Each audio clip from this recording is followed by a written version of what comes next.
ଆଜିଠାରୁ 100 ବର୍ଷ ପରେ ମାନେ ବର୍ଷ 2124 ଆମେ ସବୁ ଏହି ସଂସାରରୁ ବିଦାୟ ନେଇ ସାରିଥିବା।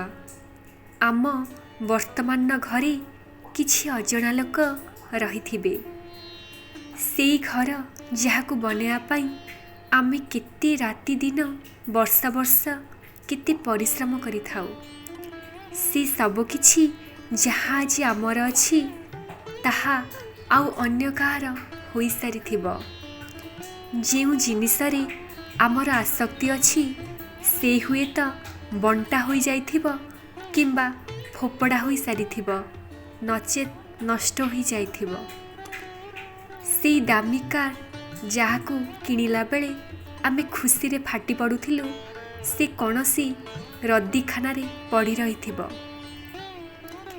ଆସୁଥିବା ପିଢ଼ି ହୋଇପାରେ କି ଆମର ନାମ ବ୍ୟତୀତ ଆମ ବିଷୟରେ କିଛି ବି ଜାଣିନଥିବେ। ଆଉ କିଛି ବର୍ଷରେ ସେ ଆମ ନାଁଟିକୁ ବି ଭୁଲି ଯାଇଥିବେ। କିଛି ବର୍ଷ ଆମ ଫଟୋକୁ ସମ୍ଭାଳିକି ରଖାଯିବ, ଆଉ ପୁଣି ତାହା ବି ମଇଳା ଆବର୍ଜନା ପାଲଟିଯିବ।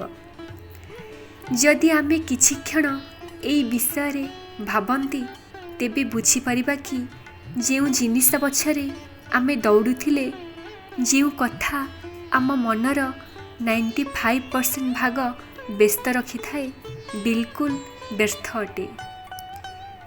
ଯଦି ଏହି କଥାକୁ ଆମେ ଧ୍ୟାନ ଦେବା, ଆମର ବିଚାର ଆଉ ବ୍ୟବହାର ଗୋଟେ ଉନ୍ନତ ସ୍ତର ଆଡ଼କୁ ବଢ଼ିପାରିବା। ଆମେ ପ୍ରକୃତରେ ଯାଇ ସ୍ୱାଧୀନ ହେବା ଜୀବନ ଜୀଇବା ପାଇଁ। ଆମେ ସ୍ୱାଧୀନ ହେବା ନିଜ ଲୋକଙ୍କ ପାଇଁ। ତ ଧ୍ୟାନ ରଖନ୍ତୁ କି ଯଦି କୌଣସି କଥା, କୌଣସି ଜିନିଷ ଆପଣଙ୍କୁ ଆଜିଠୁ 5 ବର୍ଷ ପରେ ଆପଣଙ୍କୁ ସୁଖ କି ଦୁଃଖ ଦେଇପାରୁନି, ତ ଭୁଲି ଯାଆନ୍ତୁ ତାହାକୁ। ଆଉ ସେଇଆ କରନ୍ତୁ ଯାହା ସ୍ଥାୟୀ ଅଟେ।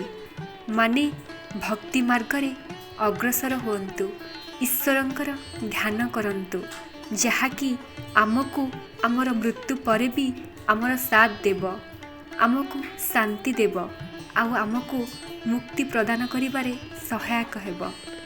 ଜୟ ଜଗନ୍ନାଥ।